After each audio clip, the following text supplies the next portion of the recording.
Hey everybody, I'm Scott, and we're here with Paige. Say hello, Paige. Hi.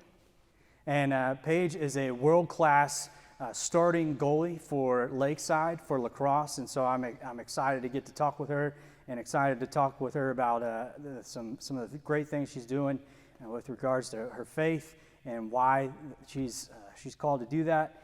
What's the segment called? I don't know. Random location conversations. Lawnchair Conversation. Ooh, that works too. Hey, Paige.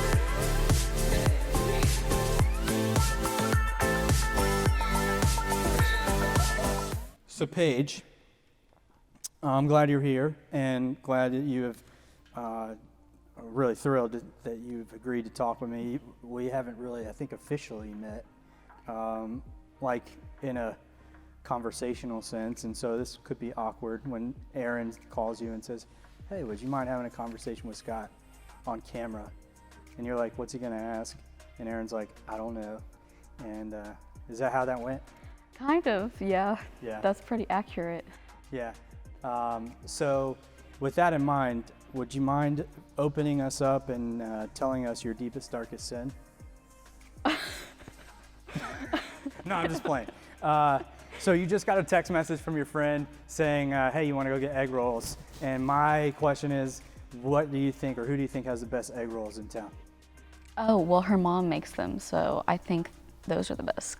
Oh, you have to say that. Yeah, they're so good. She brings them to me because we live 2 houses down from each other. It's really nice. Okay, so assuming that her mom is out of the running, who would you say has good egg rolls? I don't know, I'm pretty loyal to her mom's Okay. egg rolls. Mike, who do you say has the best egg rolls? Mike's off camera. I'm Korean, so I would care more about the best Korean food. Like, give me some bibimbap or something like that. Koreans can't eat Chinese food? All right, so Paige, you have just finished your sophomore year, right? Yes.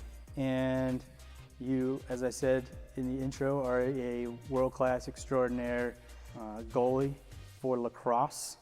And we were just talking a bit about that off camera. Tell me, what is the best and worst thing about lacrosse, especially being a goalie?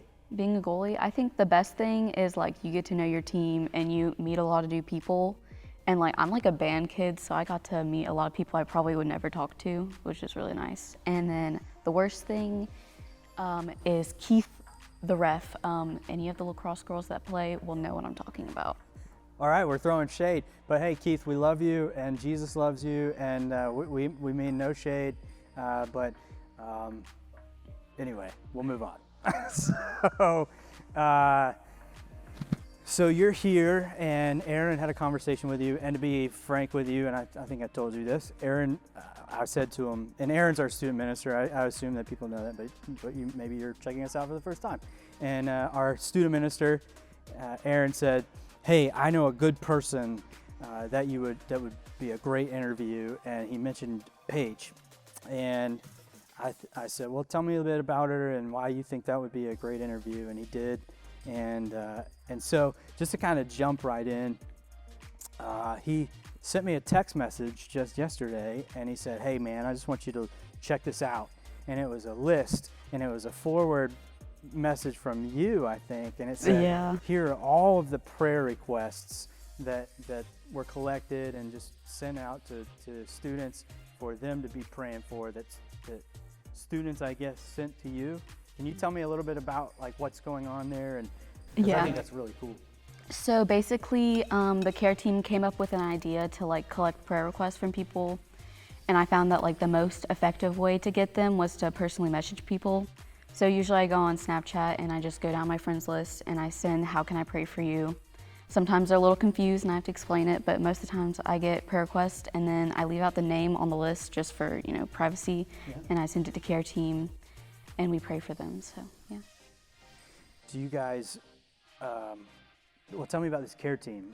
So just assuming like people out here, they don't know us and they don't know what care team is, and tell us a little So care team is like a little branch off our youth leadership team that Aaron kind of leads, I guess.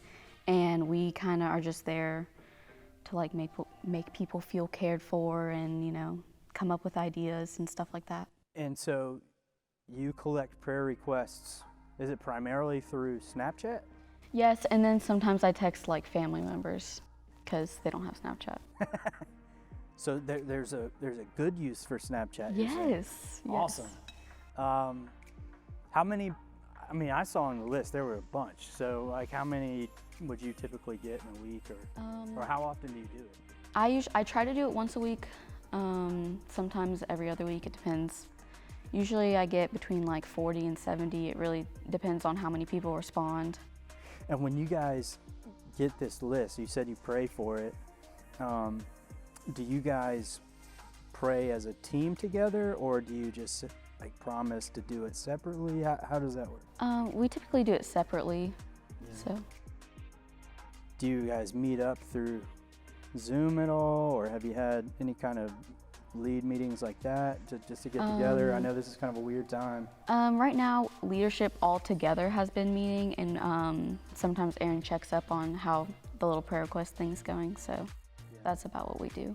I mean, this is a pretty amazing thing that you're doing, and I know you would not take all the credit, but what has led you to be part of a care team specifically? What motivates you to do that?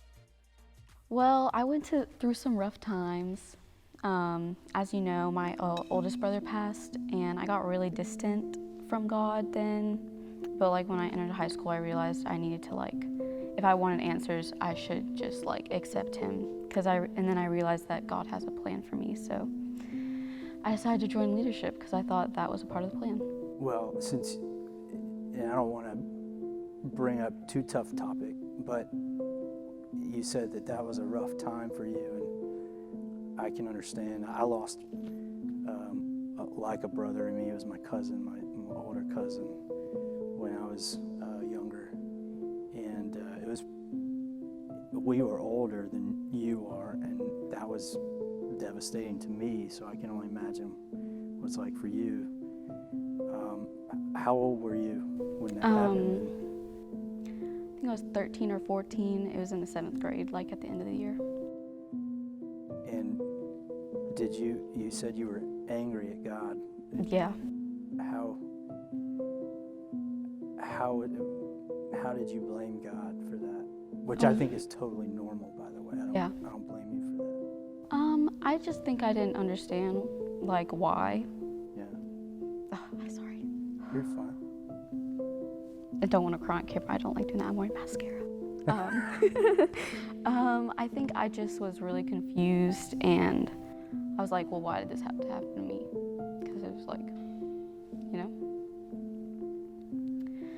it was tough, but through a lot of prayer, I realized that there's a reason for everything. So.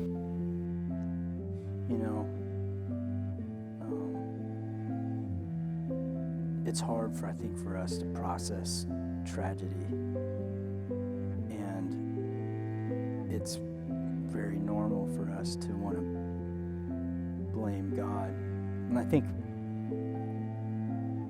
I blame preachers a lot of the times, because I think we give people bad theology by saying that God has a plan and a purpose, which I think is true, but I don't ever think that the plan or the purpose is for our loved ones to pass.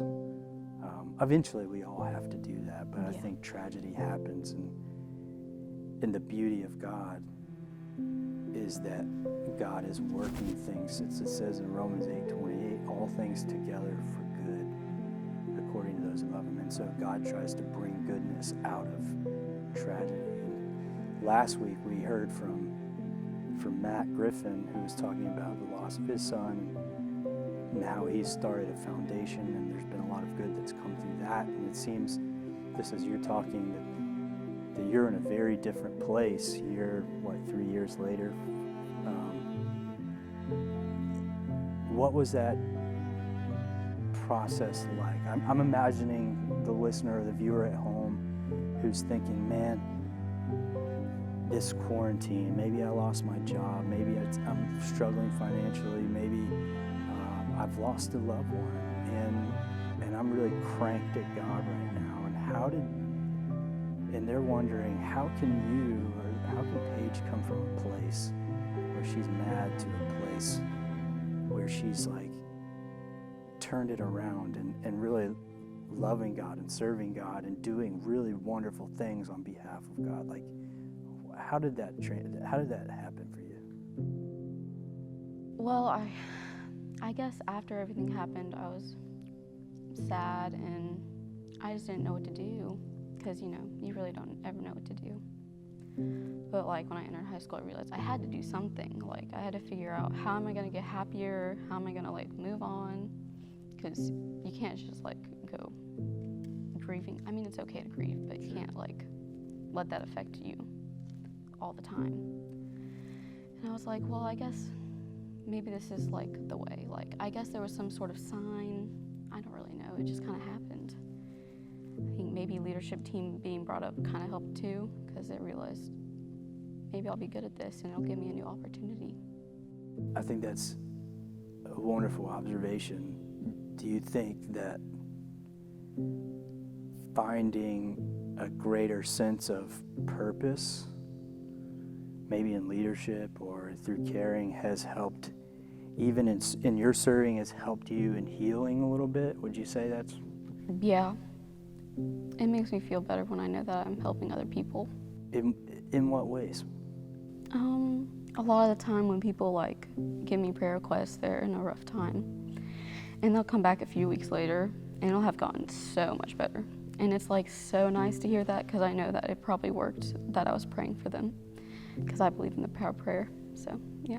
And you know what I think? I think there are some people, I think we all should be in prayer, don't get me wrong, but I think there are some, and I'm not one of these individuals, that has like a spiritual gift for prayer, like intercessory prayer, like intervening on behalf of people and God, and like that kind of strength and power. And I'm envious. Like I pray, but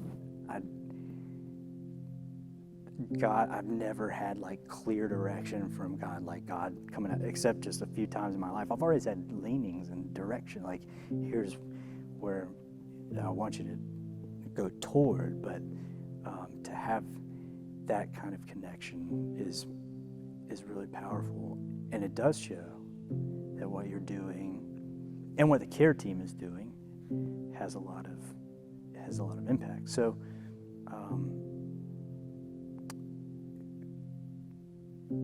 you say that there are times, like a lot of students have been helped through the power of prayer.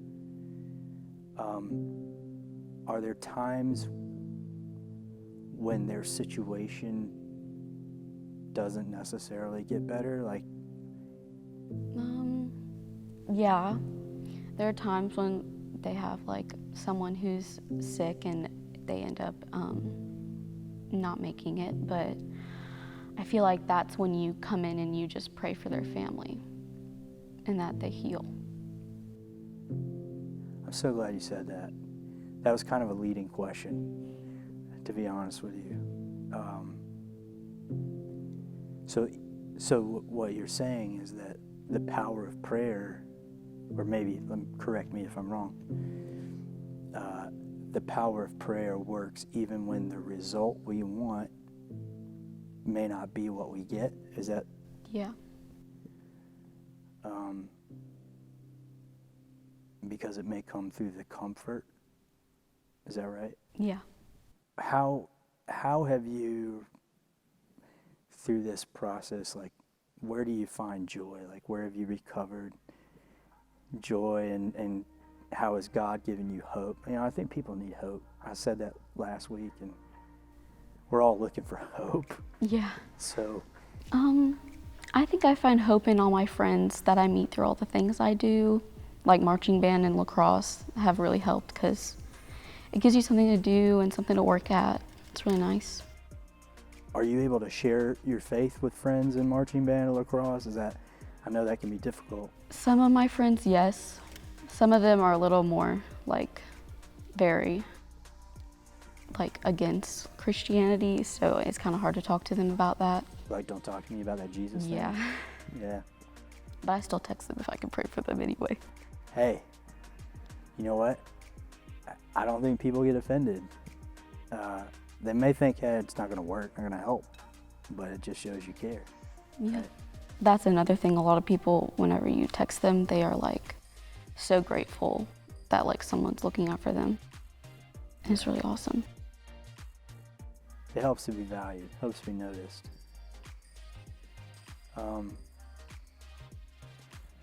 So you were saying that you have two circles, you know, lacrosse and band. I don't think that's pretty, that seems pretty unusual. Yeah. How did that come to be? I'm really curious about Well, I did band in middle school, Yeah. and my brother played lacrosse while I was in middle school, and that went all the way up until 7th grade. And I was like, well, this is cool. I want to whack people with sticks like my brother does. So I signed up for the team my 8th grade year, and I realized girls lacrosse is very different. So I was like, what's the closest I can get? And I was like, I can be a goalie, because that's pretty close. So are you allowed to whack people as a goalie? No, unless they get in my circle while I'm throwing. Okay. If they get in your circle, I mean, if I'm throwing and they get in the way, I mean, things happen. elbows get thrown, Not sticks elbows, get whacked. just a stick. That's awesome. So, so that's your territory. You're staking your claim. Now, I have to say, as we were talking off camera, you were throwing shade on me because I mentioned that I was part of the marching band, and even though I didn't march, I was a xylophone player, and you were saying that's not real marching band. Is that right? I'm not saying it's real marching band. I'm just saying you guys are lucky because you guys get to be inside almost all of band camp. That's true. So we got to bask in the air condition. While we're in the 100-degree Georgia weather. Yes. So I do think that's not totally fair.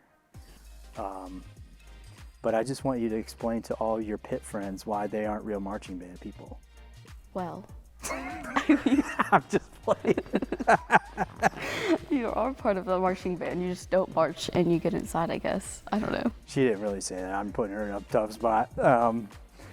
So, what other fun things do you like to do?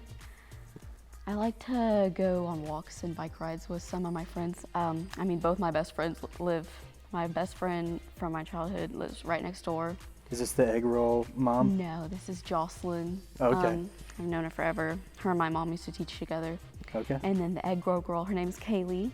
She lives 2 houses down. She moved here when I was in 8th grade, I believe, and we had AO together, and I got outgoing, and I decided to go talk to her, and then I realized she lived 2 houses down, so we went trick-or-treating together, and that's when it all started. That's cool. So you have like two good friends, like right next door. And we're all together as like a nice little 3 Musketeer friend group.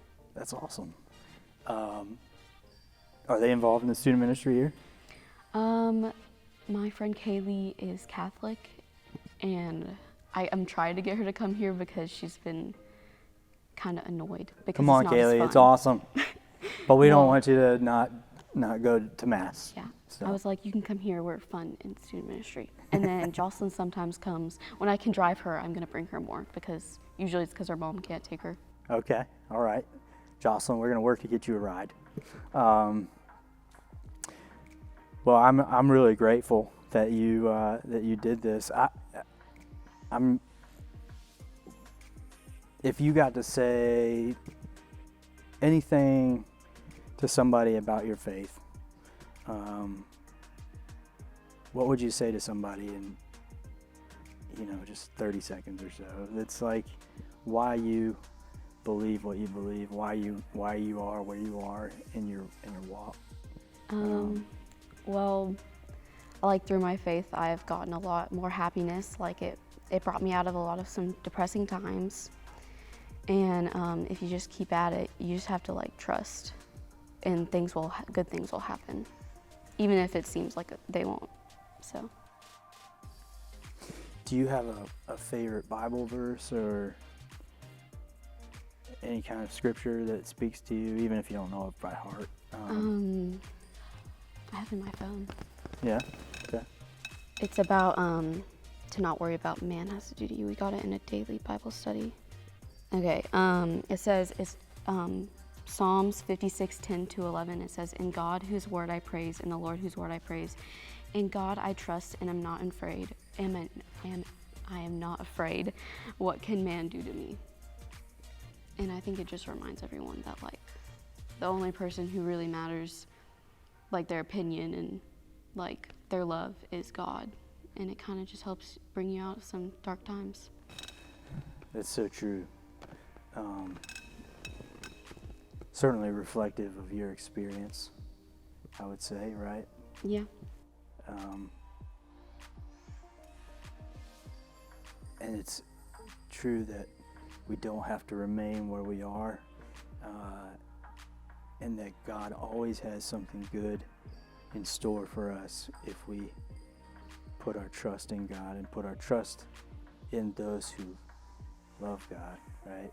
We can put our trust in people who will ultimately fail us, but God always has our best interests at heart.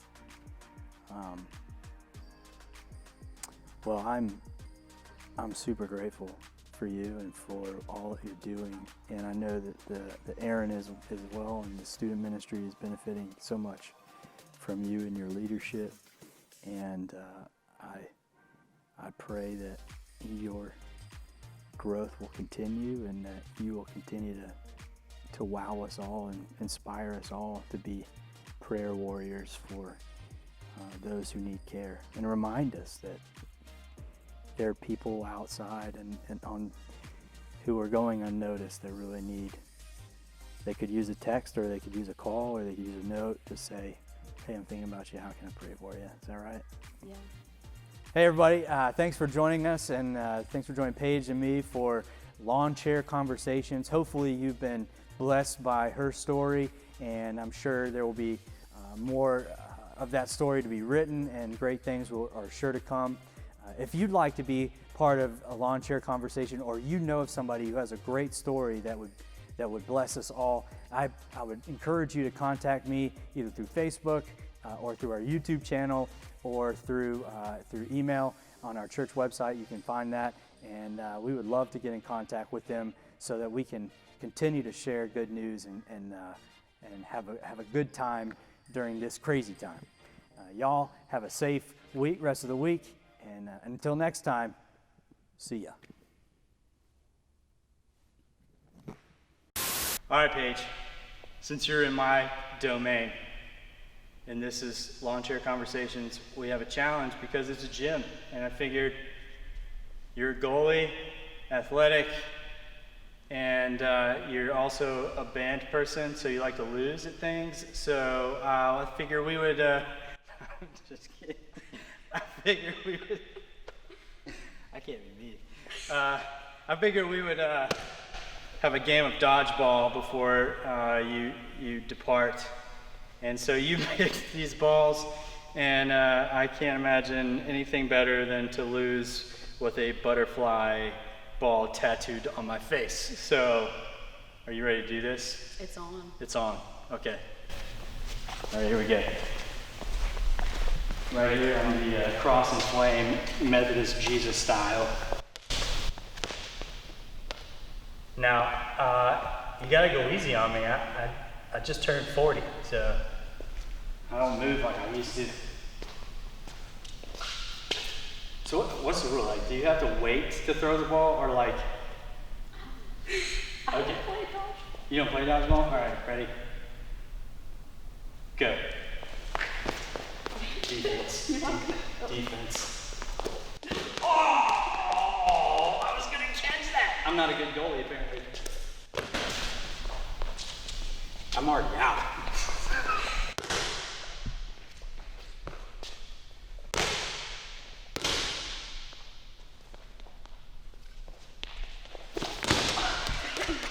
I'm supposed to block them, guys.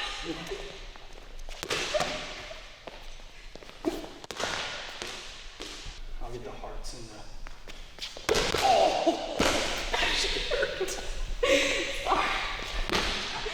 Paige, thanks for the nosebleed. Welcome. Appreciate that. Maybe next time I'll get some revenge. But for now, thanks for joining us for Lawnchair Conversations. And instead of Knuckles and handshakes and high fives. We'll just do this. Y'all have a great one. See you next time.